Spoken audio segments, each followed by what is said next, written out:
Hello everyone, आज देखते हैं प्रैक्टिस सेट नंबर 9 जो यूके ट्रिपल एससी और यूके पीएससी एग्जाम्स के लिए इंपॉर्टेंट है। इसके अलावा अगर आप किसी अदर स्टेट एग्जाम की तैयारी भी कर रहे हैं तो उसके लिए भी प्रैक्टिस सेट इंपॉर्टेंट हो सकता है, क्योंकि इसमें हिंदी और जीएस के क्वेश्चंस हैं। इसके अलावा यूके ट्रिपल एससी और यूके पीएससी का जो वर्तमान एग्जाम पैटर्न है उसी के आधार पर प्रैक्टिस सेट तैयार किया गया है Cape Comorin coaching institute Dehradun की तरफ से। तो चलिए शुरू करते हैं अपना पहला क्वेश्चन।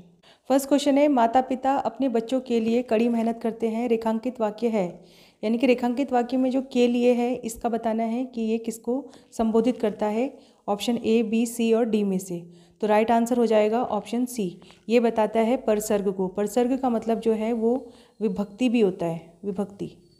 तो जैसे हम कारक देखते हैं, कर्ता ने, कर्म को, कर्ण से, संप्रदान के लिए। तो ये जो के लिए विभक्ति है ये संप्रदान की है और विभक्ति को परसर्ग भी कहते हैं। तो यहाँ पर ऑप्शन सी करेक्ट हो जाएगा। सेकंड क्वेश्चन है, कौन सा वाक्य आसन भूतकाल में है। तो आसन का मतलब होता है निकट का, यानी कि जो अभी अभी हुआ हो ऐसी घटना। यहाँ पर ऑप्शन डी करेक्ट हो जाएगा। मैंने आम खाया। मैंने आम खाया दर्शाता है कि ये काम बिल्कुल रिसेंट में हुआ है, बिल्कुल अभी अभी। तो जो निकट समय को दर्शाए उसे आसन भूतकाल कहते हैं। वैसे अगर भूतकाल की बात करें तो भूतकाल के 6 भेद होते हैं, जिसमें पहला है सामान्य भूत, दूसरा है पूर्ण भूत, तीसरा है संदिग्ध भूत, चौथा है अपूर्ण भूत, पांचवा है आसन भूत और छठा है हेतु हेतु मदभूत। तो यहाँ पर आसन भूतकाल का उदाहरण है मैंने आम खाया में। तो ऑप्शन डी करेक्ट हो जाएगा। थर्ड क्वेश्चन है, इनमें से वर्षी व्यंजन कौन सा है। तो वर्षी व्यंजन जो होता है वो ज, र, स और न वर्षी व्यंजन होते हैं। तो यहाँ पर ऑप्शन सी करेक्ट हो जाएगा। फोर्थ क्वेश्चन है, सीय वंदम समहिमकारी ना ही पंक्ति में कौन सा अलंकार होगा। तो यहाँ पर राइट आंसर हो जाएगा ऑप्शन डी। यहाँ पर है प्रदीप अलंकार। प्रदीप अलंकार का जो अर्थ होता है उसका अर्थ होता है उल्टा, यानी कि यहाँ पर उपमेय को उपमान नहीं कहा जाता बल्कि उपमान को ही उपमेय कहा जाता है। यानी कि जो सिया का मुख है, सीता का मुख है, उसको चंद्रमा ना कहकर चंद्रमा को सीता का मुख कहा गया है। तो यहाँ पर हो जाएगा प्रदीप अलंकार। ऑप्शन डी करेक्ट है। फिफ्थ क्वेश्चन है, इनमें से किस शब्द में उपसर्ग नहीं है। उपसर्ग शब्दों के प्रारंभ में या शुरुआत में लगते हैं। यहाँ पर अगर पहला शब्द देखिए अनंत, तो यहाँ पर अउपसर्ग है और अंत यहाँ पर मूल शब्द है। दूसरा देखें तो उत्पीड़न, उत यहाँ पर उपसर्ग है और पीड़ा यहाँ पर मूल शब्द है। तीसरा शब्द है असावधान, अ यहाँ पर उपसर्ग है और सावधान यहाँ पर मूल शब्द है। और चौथा है आदरणीय। आदरणीय शब्द अपने आप में पूरा है, यानी कि पूर्ण है। अगर यहाँ पर अउपसर्ग को हटा दिया जाए तो यहाँ पर दरणीय शब्द बचेगा, जो कि सार्थक यानी कि अर्थपूर्ण नहीं है। तो अर्थपूर्ण शब्द बचना जरूरी है। यहाँ पर अउपसर्ग के रूप में प्रयोग नहीं हुआ है, इसलिए ऑप्शन डी राइट आंसर हो जाएगा आदरणीय। आदरणीय में उपसर्ग नहीं लगा है। सिक्स क्वेश्चन है, शेखर जोशी की किस कहानी पर चिल्ड्रन फिल्म सोसाइटी द्वारा फिल्म का निर्माण हुआ है। तो 6 का राइट आंसर हो जाएगा ऑप्शन सी, दाजियों पर बनी है फिल्म। 7th क्वेश्चन है, गलत विलोम युग्म का चयन करना है। तो गलत विलोम कौन सा है बताना है। राइट आंसर होएगा ऑप्शन सी। जय का विजय होता है, करेक्ट है। जल का नल होता है, करेक्ट है। प्राचीन और पुराना दोनों सेम को दर्शाते हैं, तो प्राचीन पुराना नहीं होगा। प्राचीन का जो होता है नवीन होगा, तो यहाँ पर ये गलत हो गया। राइट आंसर हो जाएगा ऑप्शन सी। इसके अलावा स्वतंत्र का परतंत्र होता है विलोम, तो यहाँ पर राइट आंसर होगा ऑप्शन सी। प्राचीन का पुराना नहीं होता है, प्राचीन का नवीन होना चाहिए। 8th क्वेश्चन है, वर्तनी की दृष्टि से कौन सा अशुद्ध है, यानी कि जो मिसेस पहले जिसकी वर्तनी गलत है बताना है। तो यहाँ पर राइट आंसर हो जाएगा ऑप्शन ए। प्रतीक ऐसा नहीं लिखा जाता, प्रतीक में बड़ी ई की मात्रा आती है। इसके अलावा पूर्ति, ऊष्मा और अतिथि करेक्ट लिखे हैं। तो यहाँ पर राइट आंसर हो जाएगा option A, Prateek. 9th question है, देवनागरी लिपि को कहते हैं। तो यहाँ पर राइट आंसर होगा ऑप्शन सी। देवनागरी लिपि को लोकनागरी और हिंदी लिपि दोनों कहा जाता है। 10th क्वेश्चन है, माचिस किस भाषा का शब्द है। 10th का राइट आंसर होगा ऑप्शन डी। माचिस जो है अंग्रेजी भाषा का शब्द है। 11th क्वेश्चन है, निम्न में से कोई युग्म सही नहीं है। तो जो नहीं है सही वही बताना है। यहाँ पर राइट आंसर होगा ऑप्शन ए। नदी का जो पर्यायवाची होता है वो सुरसरी नहीं होता है, क्योंकि सुरसरी जो है वो गंगा का पर्यायवाची होता है। तो राइट आंसर हो जाएगा ऑप्शन ए। इसके अलावा चंद्रमा को छपानाथ कहते हैं, ये करेक्ट है। सेना को चमू कहते हैं, ये भी करेक्ट है। और गणेश को मोदक प्रिय कहते हैं, ये भी करेक्ट है। तो ए यहाँ पर राइट आंसर होगा। 12th क्वेश्चन है, बंदूक एक उपयोगी है, यानी कि बंदूक क्या है। 12th का राइट आंसर होगा ऑप्शन सी। जो हाथ में लेकर हथियार चलाए जाते हैं उन्हें शस्त्र कहा जाता है, और जो फेंक कर चलाया जाता है उसे अस्त्र कहा जाता है। तो बंदूक हाथ में लेकर चलाई जाती है, इसलिए बंदूक एक शस्त्र है। ऑप्शन सी करेक्ट हो जाएगा। इसके अलावा जो फेंक कर चलाए जाने वाले हथियार हैं जैसे कि भाला वगैरह, इनको अस्त्र कहा जाता है। 13 क्वेश्चन है, पानी की तरह बहना मुहावरे का अर्थ है। तो 13 का राइट आंसर हो जाएगा ऑप्शन सी, अंधाधुंध खर्च करना मतलब पानी की तरह बहाना। ऑप्शन सी करेक्ट है। 14 क्वेश्चन है कौन सा युग्म सही नहीं है, तो जो गलत युग्म है बताना है। 14 का राइट आंसर होगा ऑप्शन बी, मनोयोग। मनोयोग में गुण संधि नहीं है, अगर इसका संधि विच्छेद करें तो शब्द बनेगा मनः प्लस योग। तो यहाँ पर लगे हैं विसर्ग, यानी कि ये हो गई विसर्ग संधि का उदाहरण। तो यहाँ पर मनः योग राइट आंसर होगा, इसमें गुण संधि ना होकर विसर्ग संधि है। इसके अलावा पवन में अयादि संधि है, सत्कार में सत प्लस कार हो जाएगा, यहाँ पर यण संधि है, ये भी करेक्ट है। और महेश्वर में वृद्धि संधि यानी कि महा प्लस ऐश्वर्य, तो यहाँ पर वृद्धि संधि है, गलत हो जाएगा मनोयोग, यही आपका आंसर है। 15 क्वेश्चन है चारु शब्द का भाव क्या होगा। 15 का राइट आंसर होगा ऑप्शन डी, चारु का भाववाचक बनेगा चारुता। 16 क्वेश्चन है किसी कठिन शब्द को स्पष्ट करने के लिए किस विराम चिन्ह का प्रयोग होता है।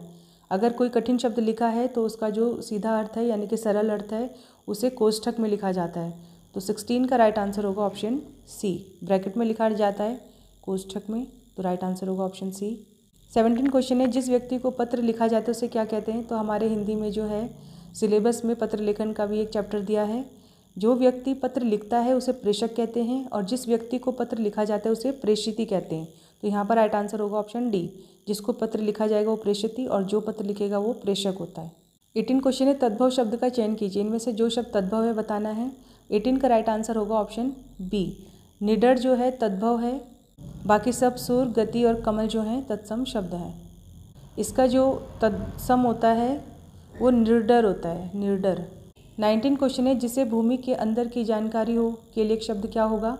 19 का राइट आंसर हो जाएगा ऑप्शन बी, जिसको भूमि के अंदर की जानकारी हो उसे कहते हैं भूगर्भवेत्ता, बी ऑप्शन करेक्ट है।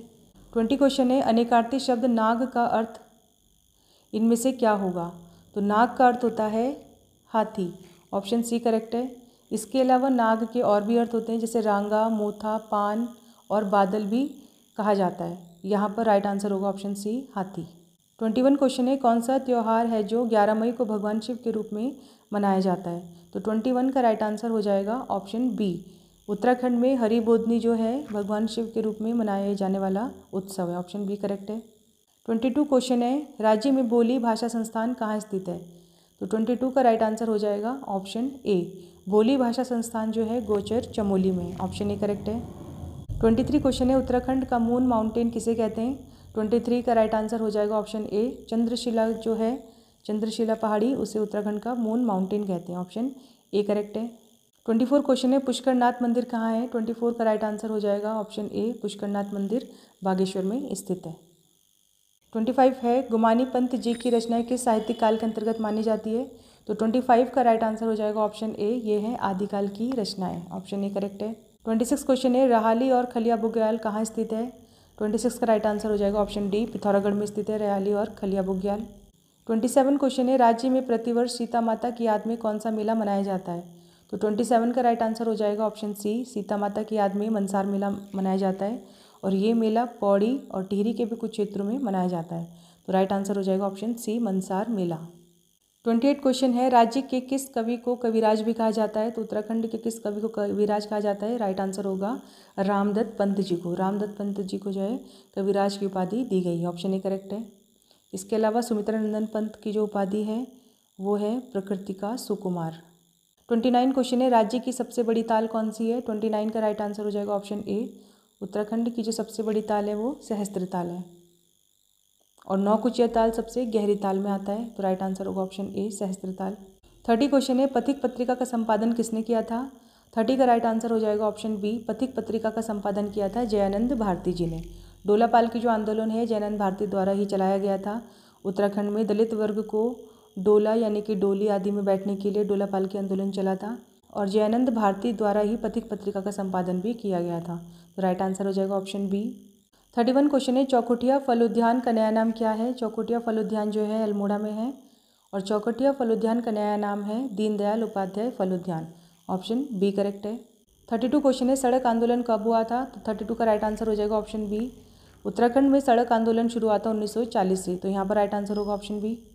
33 क्वेश्चन है 23 अप्रैल 1987 को निम्न में से किसने पृथक राज्य की मांग को लेकर संसद में पत्र बम फेंका था। तो राइट आंसर हो जाएगा ऑप्शन ए, त्रिवेंद्र पवार ने। उत्तराखंड में राज्य निर्माण की मांग लंबे समय तक चलती रही और 1987 में पत्र बम फेंका था संसद में त्रिवेंद्र सिंह पवार ने अपनी मांग को पूरा करवाने के लिए। तो राइट आंसर हो जाएगा ऑप्शन ए। 34 क्वेश्चन है बाजूबंद क्या है।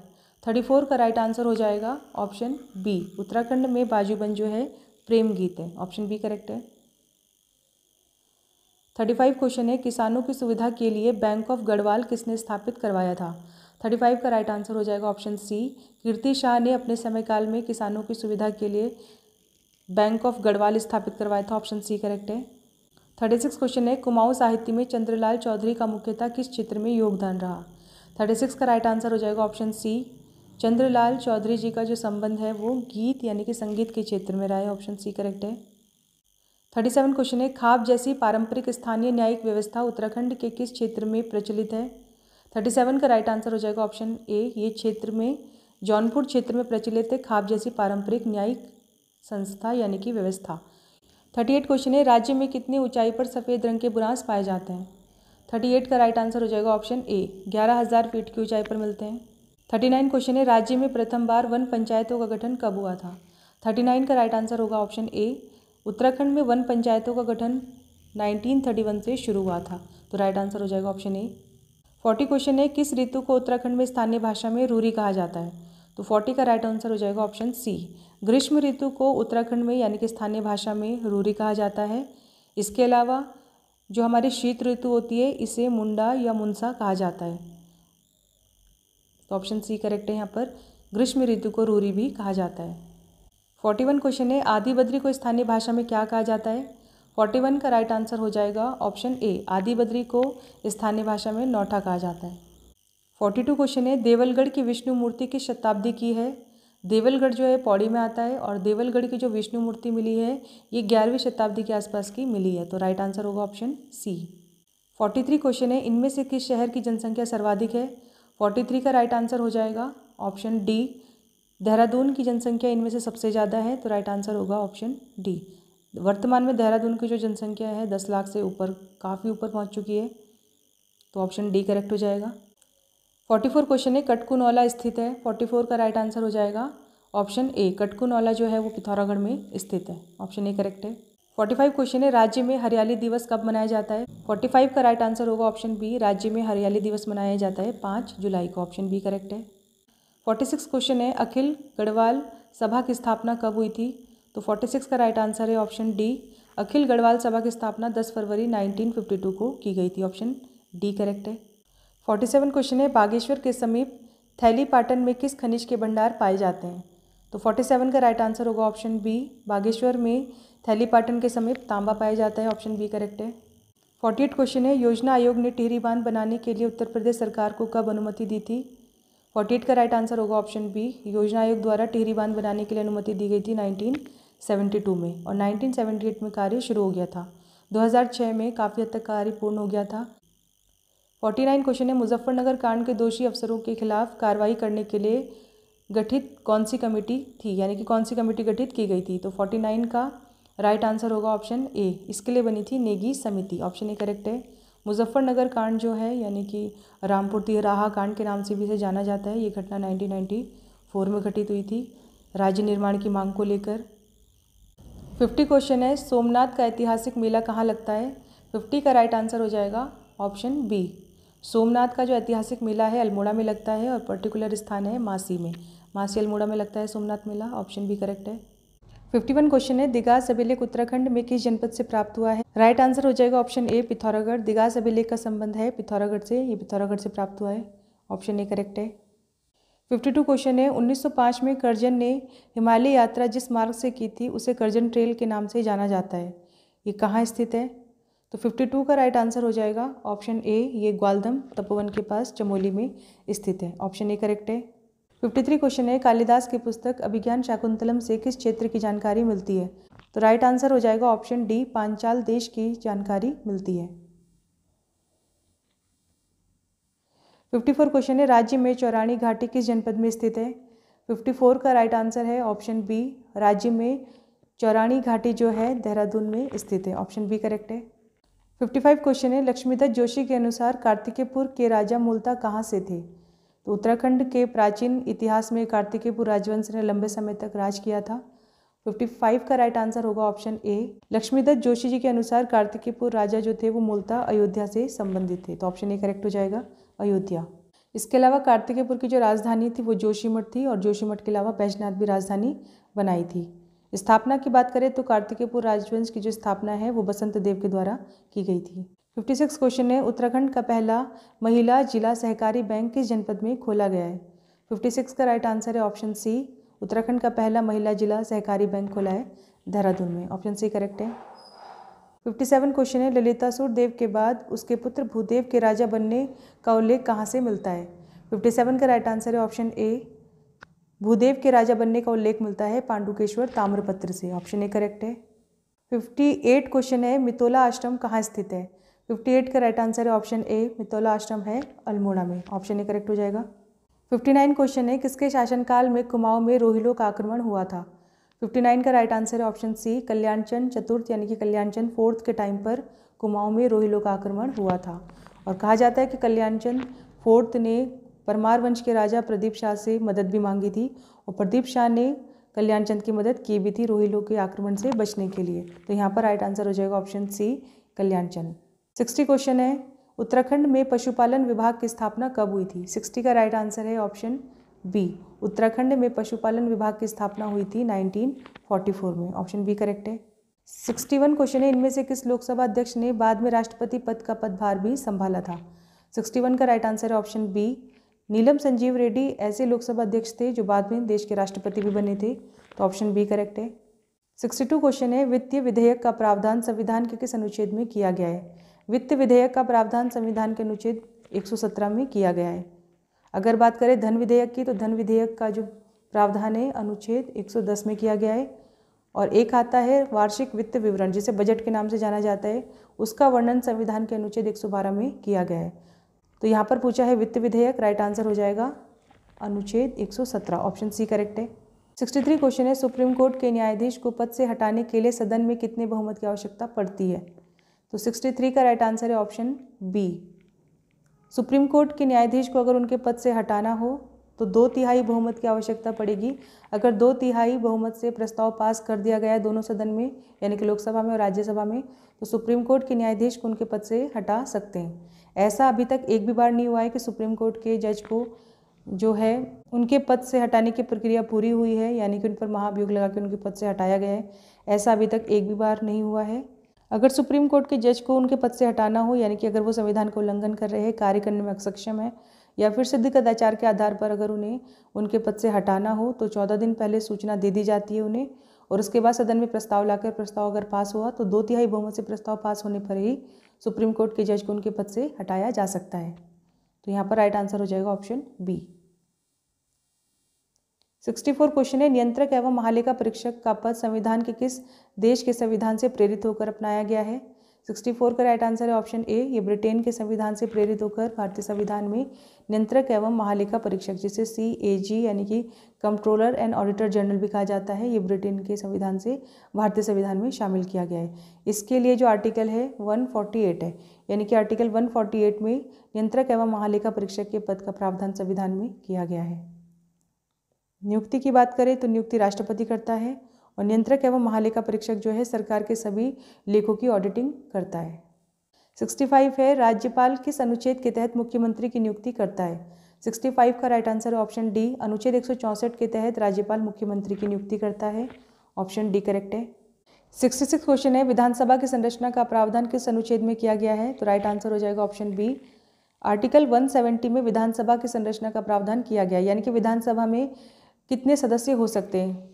सदस्य की बात करें तो अधिकतम विधानसभा में 500 सदस्य हो सकते हैं और न्यूनतम सदस्य 60 हो सकते हैं। लेकिन अपवाद स्वरूप कुछ राज्यों में 60 से कम सीटें हैं विधानसभा की, वो राज्यों के क्षेत्र के अनुसार और जनसंख्या के अनुसार है। अगर प्रावधान की बात करें तो मैक्सिमम 500 सदस्य और मिनिमम 60 सदस्य होते हैं, तो ऑप्शन बी करेक्ट है। अनुच्छेद 170 में विधानसभा की संरचना का प्रावधान किया गया है। 67 क्वेश्चन है, वर्तमान में हाईकोर्ट के मुख्य न्यायाधीश को कितना वेतन दिया जाता है? 67 का राइट आंसर है ऑप्शन ए। वर्तमान में 2,50,000 है हाई कोर्ट के न्यायाधीश का वेतन, यानी कि मुख्य न्यायाधीश का वेतन, तो ऑप्शन ए करेक्ट है। और अदर जजेस की बात करें, यानी कि जो अन्य न्यायाधीश होते हैं, उनका वेतन 2,25,000 है। तो यहाँ पर मुख्य न्यायाधीश का वेतन पूछा है हाई कोर्ट के, तो राइट आंसर होगा 2,50,000, ऑप्शन ए करेक्ट है। 68 क्वेश्चन है, पीके थुंगन कमेटी का संबंध किससे है? तो राइट आंसर हो जाएगा ऑप्शन डी, पंचायती राज व्यवस्था से है पीके थुंगन कमेटी का संबंध। और पीके थुंगन कमेटी बनी थी 1988 में। उस समय देश के प्रधानमंत्री राजीव गांधी थे और इन्हीं के समय पर बनी थी पीके थुंगन कमेटी पंचायती राज व्यवस्था के लिए। पीके थुंगन कमेटी की सिफारिश दी थी संवैधानिक दर्जा देने के लिए, यानी कि पंचायती राज व्यवस्था को संवैधानिक दर्जा दे दिया जाए, ये सुझाव दिया था इस कमेटी ने पंचायती राज व्यवस्था के लिए। तो राइट आंसर होगा ऑप्शन डी। 69 क्वेश्चन है, संघ लोक सेवा आयोग के अध्यक्ष की नियुक्ति कौन करता है? तो संघ लोक सेवा आयोग के अध्यक्ष की नियुक्ति करता है भारत का राष्ट्रपति। संघ लोक सेवा आयोग की अगर बात करें तो संविधान के अनुच्छेद 315 में संघ लोक सेवा आयोग के प्रावधान की व्यवस्था की गई है। राइट आंसर ऑप्शन बी, राष्ट्रपति करता है संघ लोक सेवा आयोग के अध्यक्ष की नियुक्ति। और कार्य की बात करें तो संघ लोक सेवा आयोग है जो हमारे सिविल सर्विसेज के एग्जाम कराता है, यानी कि जो हमारी अखिल भारतीय सेवाएं हैं IAS, IFS और IPS, इनकी परीक्षा करवाने का जो कार्य करता है संघ लोक सेवा आयोग ही करता है। 70 क्वेश्चन है, अन्य पिछड़ा वर्ग के लिए कौन सा संविधान संशोधन किया गया था? तो राइट आंसर होगा ऑप्शन सी, 102 जो संविधान संशोधन था जिसे 2018 में लाया गया था, ये अन्य पिछड़ा वर्ग के लिए किया गया था। तो राइट आंसर होगा ऑप्शन सी। 71 क्वेश्चन है, मोहनजोदारो का संबंध किस जिले से है? तो वर्तमान में मोहनजोदारो जो है पाकिस्तान के लरकाना में है, तो ऑप्शन ए करेक्ट हो जाएगा, लरकाना। ये हमारा सिंधु घाटी सभ्यता स्थल है जिसकी खोज 1922 में राखल दास बनर्जी के द्वारा की गई थी। 72 क्वेश्चन है, अभिलेख उत्कीर्ण करने की प्रथा भारत में किसकी देन है? तो प्राचीन भारत में ईरानियों के आक्रमण हुए थे और ईरानी आक्रमण के बाद भारत में अभिलेख लिखवाने की जो प्रथा है उसका शुरुआत हुई थी। तो राइट आंसर हो जाएगा ऑप्शन ए, अभिलेख उत्कीर्ण करने की प्रथा भारत में ईरान से आई है, ऑप्शन ए करेक्ट है। 73 क्वेश्चन है, तृतीय बौद्ध सभा के अध्यक्ष कौन थे? तो राइट आंसर होगा ऑप्शन सी, मोगलीपुत्र तिस्य जो थे तीसरी बौद्ध सभा के अध्यक्ष थे। गौतम बुद्ध की जो मृत्यु है उनके बाद 4 बौद्ध सभा का आयोजन किया गया था। पहली बौद्ध सभा का जो स्थान था वो राजगृह था और ये बौद्ध सभा हुई थी महाकश्यप की अध्यक्षता में और राजा थे उस समय अजातशत्रु। दूसरी जो बौद्ध सभा है वैशाली में आयोजित की गई थी, अध्यक्ष थे सबा कामिर और राजा उस समय कालाशोक थे। तीसरी बौद्ध सभा जो है पाटलिपुत्र में आयोजित की गई थी, अध्यक्ष मोगलीपुत्र तिस्य थे और राजा उस समय अशोक थे। और चौथी बौद्ध सभा जो है वो कश्मीर के कुंडलवन में आयोजित की गई थी, अध्यक्ष वसुमित्र थे, इसमें एक उपाध्यक्ष भी थे अश्वघोष और राजा उस समय कनिष्क थे। तो ये 4 बौद्ध सभाएं हैं जो अलग अलग समय पर आयोजित की गई थी। यहाँ पर पूछी है तीसरी बौद्ध सभा, तो राइट आंसर होगा option C, Moggaliputra Tissa. 74 question है, सातवाहन वंश का संस्थापक कौन था? तो 74 का राइट आंसर होगा ऑप्शन ए, सातवाहन वंश का संस्थापक था सिमुक। विजयनगर साम्राज्य की बात करें तो विजयनगर साम्राज्य का संस्थापक हरिहर और भुक्का था। इसके अलावा दंती दुर्ग जो संस्थापक था वो राष्ट्रकूट राजवंश का था। 75 क्वेश्चन है, मुद्रा राक्षस पुस्तक किसकी है? 75 का राइट आंसर है ऑप्शन बी, ये पुस्तक है विशाख दत्त की, ऑप्शन बी करेक्ट है। 76 क्वेश्चन है, वैश्विक शांति सूचकांक में भारत का वर्तमान 2023 में क्या स्थान रहा? तो 2023 में भारत का स्थान था 126, ऑप्शन सी करेक्ट है। 77 क्वेश्चन है, छत्रपति शिवाजी के दरबार की शोभा बढ़ाने वाले मंत्रियों को क्या कहा जाता था? 77 का राइट आंसर हो जाएगा ऑप्शन डी, शिवाजी की जो मंत्री परिषद है उसे अष्ट प्रधान कहा जाता था, तो राइट आंसर होगा ऑप्शन डी। 78 क्वेश्चन है, मौलिक अधिकारों के पीछे कौन सा बल है? तो 78 का राइट आंसर है ऑप्शन सी, ये है विधिक बल, यानी कि मौलिक अधिकार का अगर वायोलेशन होता है या हनन होता है तो कानूनी आधार पर उन्हें लागू करवाया जा सकता है, तो इसके पीछे विधिक बल है, ऑप्शन सी करेक्ट है। 79 क्वेश्चन है, परमाणु ऊर्जा आयोग की स्थापना कब हुई थी? 79 का राइट आंसर होगा ऑप्शन ए, परमाणु ऊर्जा आयोग की स्थापना 1948 में हुई थी। 80 क्वेश्चन है, सिंधु घाटी के लोग किसकी उपासना करते थे? 80 का राइट आंसर होगा ऑप्शन सी, सिंधु घाटी सभ्यता के लोग जो है पशुपतिनाथ की उपासना करते थे, तो ऑप्शन सी करेक्ट है। 81 क्वेश्चन है, नवपाषाण काल के लोगों द्वारा पाला गया पहला पशु कौन सा था? तो राइट आंसर होगा ऑप्शन बी, कुत्ता। 82 क्वेश्चन है, सिंधु घाटी सभ्यता के लोगों की मुद्रा में किस देवता की आकृति चित्रित थी? 82 का राइट आंसर है ऑप्शन डी, इसमें मिली है पशुपतिनाथ की आकृति, ऑप्शन डी करेक्ट है।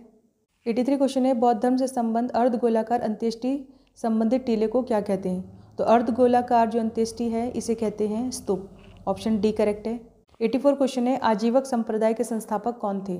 84 का राइट आंसर है ऑप्शन बी, मखली गोशाल जो थे आजीवक संप्रदाय के संस्थापक थे। 85 क्वेश्चन है, महावीर ने किस ईस्वी में निर्वाण प्राप्त किया था? 85 का राइट आंसर ऑप्शन सी, 527 ईसा पूर्व में महावीर स्वामी जी को निर्वाण की प्राप्ति हुई। 86 क्वेश्चन है, विश्व के किस महाद्वीप से भूमध्य रेखा, कर्क रेखा और मकर रेखा तीनों मिलती है? तो अफ्रीका जो महाद्वीप है इससे तीनों रेखाएं होकर गुजरती है, कर्क रेखा भी, भूमध्य रेखा भी और मकर रेखा भी। तो राइट आंसर होगा ऑप्शन बी, अफ्रीका महाद्वीप। 87 क्वेश्चन है, पंपास घास के मैदान कहाँ स्थित हैं? 87 का राइट आंसर है ऑप्शन बी, पंपास घास के मैदान मिलते हैं अर्जेंटीना में। ऑप्शन बी करेक्ट हो जाएगा। 88 क्वेश्चन है, विश्व का सबसे बड़ा बंदरगाह कौन सा है? 88 का राइट आंसर है विश्व का सबसे बड़ा बंदरगाह न्यूयॉर्क बंदरगाह। ऑप्शन बी करेक्ट है। 89 क्वेश्चन है, प्रथम गणना यंत्र क्या था? ये कंप्यूटर रिलेटेड क्वेश्चन है। 89 का राइट आंसर हो जाएगा ऑप्शन डी, अबेकस जो था प्रथम गणना यंत्र था। 90 क्वेश्चन है, किस व्यक्ति ने प्रथम मैकेनिकल कैलकुलेटर का निर्माण किया था? तो राइट आंसर हो जाएगा ऑप्शन बी, ब्लेस पास्कल ने पहले मैकेनिकल कैलकुलेटर का निर्माण किया था। तो ये थे हिंदी, उत्तराखंड, जीएस और कंप्यूटर्स के क्वेश्चन। इसके अलावा इसमें 10 रीजनिंग के क्वेश्चंस हैं, इनको आप अपने आंसर टिक कर लीजिए सॉल्व करके।